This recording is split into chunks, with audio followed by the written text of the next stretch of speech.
Nós vamos continuar a nossa humilde apologia ao DSM-4, ao conteúdo que constitui o que é chamado de DSM-4, que são os estudos psiquiátricos compilados sobre o que é chamado de forma precária de transtornos mentais, né? Eu usei de forma precária porque o próprio DSM sugere a precariedade dos diagnósticos, né?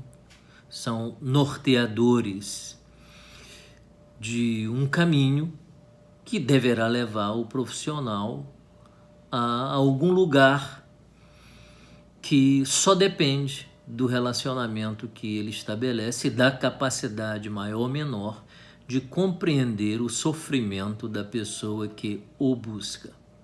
Então nós vamos continuar a definição, a tentar compreender a definição de transtorno mental e o que o DSM entende como transtorno mental.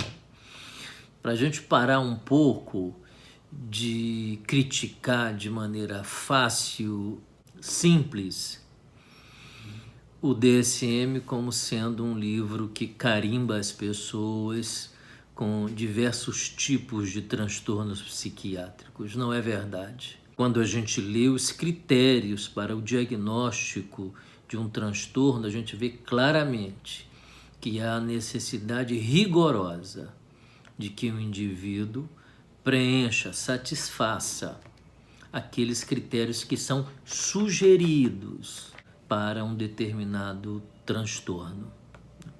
Ocorre que nós falamos com muita facilidade, né, em depressão, em pânico, né, para se referir a atitudes perfeitamente normais no ser humano. Essas palavras deveriam ter uma utilização mais estrita, mas não tem, né?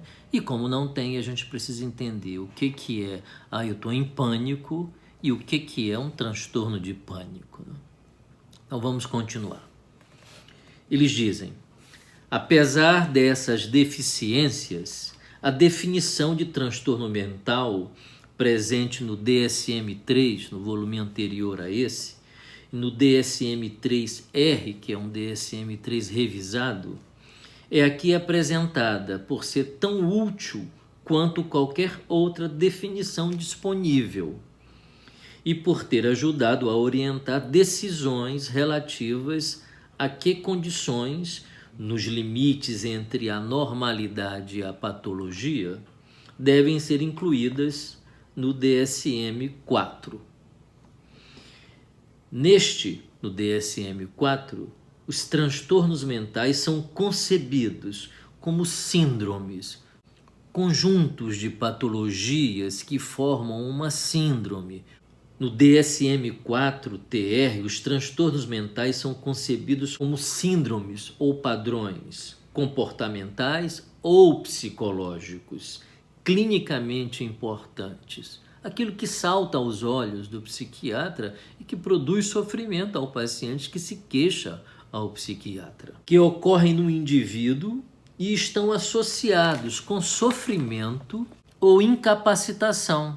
Sofrimento, uma dor desagradável. Incapacitação, uma impossibilidade de produzir, de trabalhar, de se relacionar com as pessoas.